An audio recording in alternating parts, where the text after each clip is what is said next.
శ్రీమహాగణాధిపతయే నమః. ఓం గురుభ్యో నమః. ఓం శ్రీమాత్రే నమః.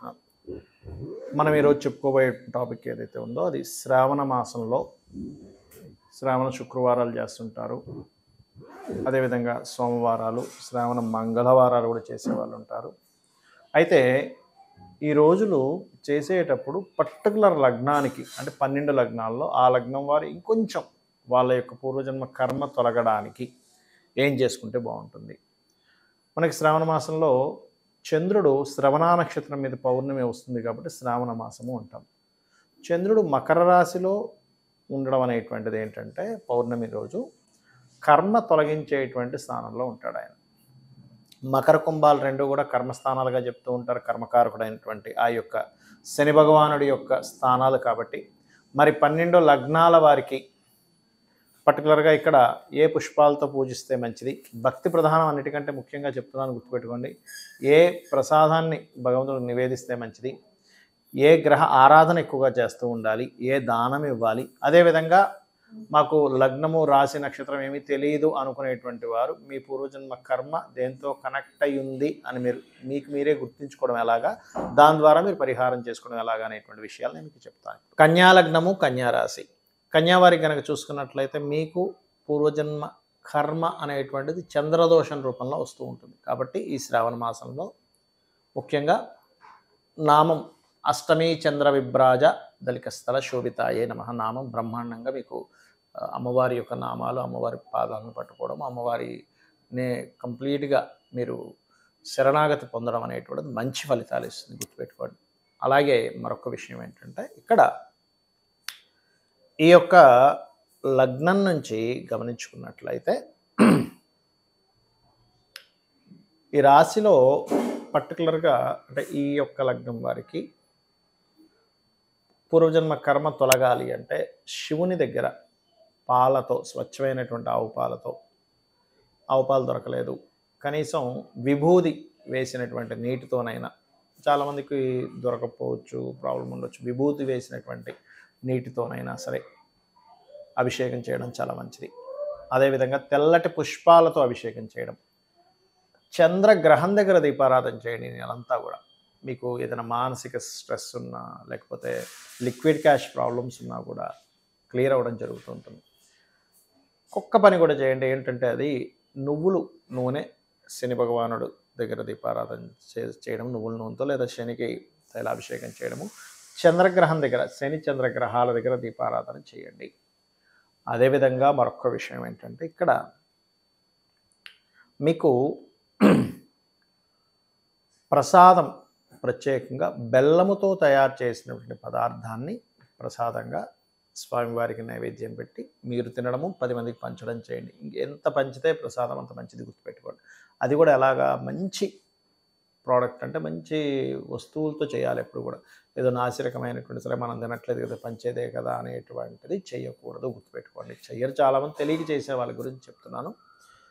అదేవిధంగా మరొక విషయం ఏంటంటే నవగ్రహాల్లో శని చంద్రగ్రహాల దగ్గర దీపారాధనతో పాటు గోవులకి బెల్లము, బియ్యపు పిండిలో బెల్లాన్ని కొంత చిన్నగా దంచినటువంటి బెల్లం ముక్కలు వేసి గోవులకు పెట్టినట్లయితే కూడా, అందులో ముఖ్యంగా దేశీ వాలి గోవు పెట్టినట్లయితే ఖచ్చితంగా మీ యొక్క కర్మ తొలగుతుంది. ఈ శ్రావణ మాసంలో మీరు అనుకున్నటువంటి సక్సెస్ కూడా రావడం జరుగుతుంది. చాలామందికి వాళ్ళ లగ్నం కానీ, రాశి కానీ, నక్షత్రం కానీ తెలియదు. అప్పుడు ఎలాగా మనం మొట్టమొదటిగా మనం అర్థం చేసుకోవాల్సింది ఏంటంటే పూర్వజన్మ కర్మ మనల్ని రూల్ చేస్తూ ఉంటుంది. అది మీరు చేసే మంచి కర్మ కానివ్వండి, తెలుసో తెలియకో చేసేటువంటి ఒక బ్యాడ్ కర్మ కానివ్వండి, అందరికీ భూమి మీద పుట్టిన ప్రతి ప్రాణికి ఉంటుంది.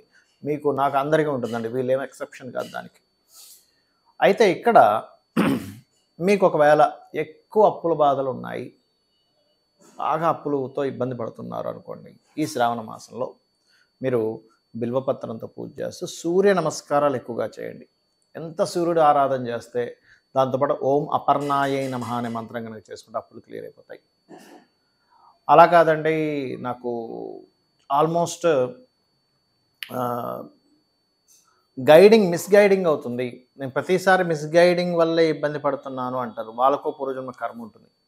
అలాంటి వాళ్ళు ఈ శ్రావణ మాసంలో శివునికి గంధముతో అభిషేకం చేయండి. అప్పుడు ఈ శ్రావణ మాసంలో చేసే ఈ కర్మ వల్ల మీకు పూర్వజన్మ కర్మ తొలగిపోతుంది. అలా కాకుండా కొంతమందికి ప్రతీదీ ఏదో ఒక గొడవ అవుతుంది. అంటే ఒక మంచి ఆపర్చునిటీ ఒక గొడవ ద్వారా పోగొట్టుకుంటాడు మనిషి. అలాంటి వారు శివునికి కుంకుమ నీటితో అభిషేకం చేయడము, మరియు కుజగ్రహం దగ్గర దీపారాధన చేయడము చేస్తూ ఉండండి. వృషభం మన ఇందాక నేను చెప్పినట్టుగా మిస్గైడింగ్ అవుతున్నటువంటి వారికి వాళ్ళు గురుగ్రహం దగ్గర చేయాలి. అప్పుల పాలు ఎక్కువగా ఉన్నటువంటి వారు బుధగ్రహం దగ్గర చేయాలి. ఇక అదేవిధంగా మరి కొంతమందికి ఏమవుతుంటుందంటే ఏదో ఒక ఆస్తి వాటి మూలంగా మీరు నిందలు పడుతూ ఉంటారు. ప్రాపర్టీ కోసం ఇలా చేస్తున్నాడు ఇతను, అది ఇది అని. మరి అటువంటి వాళ్ళు ఏం చేయాలి అంటే వారు చెరుకు రసంతో శివునికి అభిషేకం చేయడం, నవగ్రహాల్లో శుక్రగ్రహం దగ్గర దీపారాధన చేయడం చేయండి. అదేవిధంగా మరి కొంతమందికి జీవిత భాగస్వామి లేదా వాళ్ళ విదేశాలకు వెళ్ళేటువంటి అంశం కానివ్వండి, ఏదైనా ఒక బిజినెస్లో వాళ్ళు బిజినెస్ చేయడం ద్వారా ఇబ్బంది పడడం లాంటివి వస్తూ ఉంటాయి వాళ్ళ లైఫ్లో. అంటే లైఫ్లో మెయిన్ పార్ట్ అది ఇబ్బంది పెడుతూ ఉంటుంది. ఈ యొక్క శ్రావణ మాసంలో కర్మని తొలగించుకునేటువంటి మాసంగా చెప్తుంటారు. అటువంటి వారు నవగ్రహాల్లో శని బుధ గ్రహాల దగ్గర దీపారాధన చేస్తూ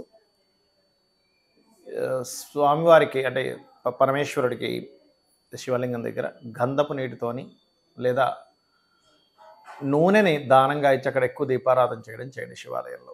మరికొంతమందికి ఎలా ఉంటుందంటే వాళ్ళ చాట్లో అంటే వాళ్ళ తెలియదు, మీ డేట్ ఆఫ్ బర్త్ తెలియనప్పుడు వాళ్ళకి చెప్తున్నాను కాబట్టి, ఏదో అంటే ఒక ఫుడ్ రిలేటెడ్ ఇండస్ట్రీకి వెళ్ళడం వల్ల లేకపోతే ఒక ట్రాన్స్పోర్టింగ్ చేయడం వల్ల లేనట్లయితే ఒక్కోసారి మానసికమైన స్ట్రెస్లు ఎక్కువగా ఉంటూ ఉంటారు. అలాంటి వారు పాలతో లేదా పెరుగుతో పంచామృతాలతో అభిషేకం చేయండి. దాంతోపాటు మీరు వస్త్రం ఏదైనా స్వామివారికి సమర్పించండి, శివునికి లేదా అమ్మవారికి. తెల్లటి మంచి చక్కటి చీర లాంటిది. మరికొంతమందికి మీరు అంటే ఒక మాట మంచి కోసం చెబుతున్నా బ్యాడ్ నేమ్ వస్తూ ఉంటుంది, నిందలు అనుభవిస్తుంటారు. అయ్యో నేను మంచిగా చెప్తే ఇలా అయింది ఏంటండి, అధికారులతో ఒత్తిడి ఉంటుంది. అటువంటి వారు నవగ్రహాల్లో గురు రవి గ్రహాల దగ్గర దీపారాధన చేస్తూ మీరు శివునికి పర్టికులర్గా బిల్వపత్రంతో అభిషేకం కనుక చేసినట్లయితే లేదా బిల్వపత్రాన్ని నీటిలో వేసి అభిషేకం చేసినట్లయితే ఆ దోషం పోతుంది. ఇంకొంతమందికి ఎట్లా ఉంటుందంటే షేర్ మార్కెటింగ్ రిలేటెడ్లోనే వాళ్ళ లైఫ్ మొత్తం, అంటే ఇవన్నీ నేను చెప్తుంది ఏంటంటే మొత్తం లైఫ్ ఈ అంశం వల్ల మీకు తిరిగింది అంటే ఈ రెమెడీ చేసుకుంటే క్లియర్ అవుతుంది. షేర్ మార్కెట్ ద్వారా వీళ్ళ లైఫ్ తలకిందులు అయిపోతుంది. అలాంటి వారు కూడా బిల్వపత్రంతో దీపారాధన చేయడము, శని బుధ గ్రహాల దగ్గర దీపారాధన చేయడము, శనివారం బుధవారం చేయడం, నువ్వుల నూనెతో చేయొచ్చు. మరికొంతమందికి స్త్రీ మూలకంగా అవుతుంది. అంటే ఏమిటి, వివాహం చేసుకున్నారు, వచ్చినటువంటి భార్య కావచ్చు, భర్త కావచ్చు, లేదా ఆ అమ్మాయికి ఆడపడుచు వల్ల కావచ్చు, వివాహం తర్వాత నిందలు గొడవలు ఘర్షణలు జరుగుతూ ఉంటాయి. లేదా ఒక్కొక్కసారి ఏమవుతుందంటే స్త్రీ మూలంగా శత్రుత్వాలు ఏర్పడతాయి. అలాంటి వారు మీరు చేయవలసిన శుక్రగ్రహం దగ్గర దీపారాధన చేస్తూ స్వామివారికి ఎర్రటి పుష్పాలతోని తీపి పదార్థాలతో అభిషేకం చేయండి, ఖచ్చితంగా క్లియర్ అవుతుంది. ఇక మకరం వారు బిల్వపత్రాలతోని మరియు తీపి పదార్థంతో అంటే చక్కెర మిశ్రితో అభిషేకం చేయడము, మరియు అదేవిధంగా ఈ కుంభం వారు ప్రత్యేకంగా పాలు పెరుగు చక్కెర కలిపిన పదార్థాలతో అభిషేకం. అంటే కుంభం వారు ఇన్ సెన్స్ మీకు కుంభ లగ్నం అని తెలియదు అనుకోండి, ఉదాహరణకి ఎక్కువ మదర్తో ఎక్కువ ఇబ్బంది పడుతున్నారు, తల్లిగారితో సంబంధించినవి అంటే మాతృ సంబంధించినటువంటి విషయంలో ఎక్కువ ఇబ్బంది పడుతున్నారు అనుకోండి, అప్పుడు మీరు ఏం చేయాలి అంటే తల్లితో ఇబ్బంది పడడము, మానసికంగా ఎక్కువ స్ట్రెస్ అవుతున్నారు అనుకునేటువంటి వారు పాలతో అభిషేకం చేయండి శ్రావణ మాసంలో. అదేవిధంగా మరికొంతమందికి ఏమవుతుందంటే ల్యాండ్ కొనడం వల్ల వాళ్ళు ప్రతిసారి కిందకి డౌన్ అయిపోతుంటారు. అటువంటి వారు మంగళవారం నాడు కుజగ్రహం దగ్గర దీపారాధన చేస్తూ, అంటే ఒక్కోసారి రియల్ ఎస్టేట్లో ఉంటారు కొంతమంది, లేనట్లయితే వ్యవసాయంలో ఉంటారు. వ్యవసాయంలో ఉన్నటువంటి వారు మాత్రం మంగళవారం కనుక మీరు దీపారాధన కుజుడి దగ్గర దీపారాధన చేసి సుబ్రహ్మణ్యేశ్వర స్వామిని కానీ ఆంజనేయ స్వామిని కానీ చేసినట్లయితే, అన్నపూర్ణాష్టకం చదువుకున్నట్లయితే వ్యవసాయంలో 100% మీరు సక్సెస్ అవుతారు. మరి కొంతమందికి అధికారులతోని తండ్రితోని ఉంటుంది ఇబ్బంది. అటువంటి వారు సూర్య ఆరాధన చేస్తూ కుంకుమతో కలిపిన నీటితో అభిషేకం చేస్తూ శ్రావణ మాసంలో స్వామివారికి, శివునికి మీరు కనుక నైవేద్యం ఏదైనా అన్నముతో తయారు చేసినటువంటి పదార్థాన్ని నైవేద్యంగా స్వామివారి దగ్గర పెట్టినట్లయితే ఖచ్చితంగా అధికారులతో ఇబ్బంది అనేటువంటి తగ్గుతుంది. గోవులకి క్యారెట్స్ కూడా తినిపించండి, అన్ని విధాలు బాగుంటుంది.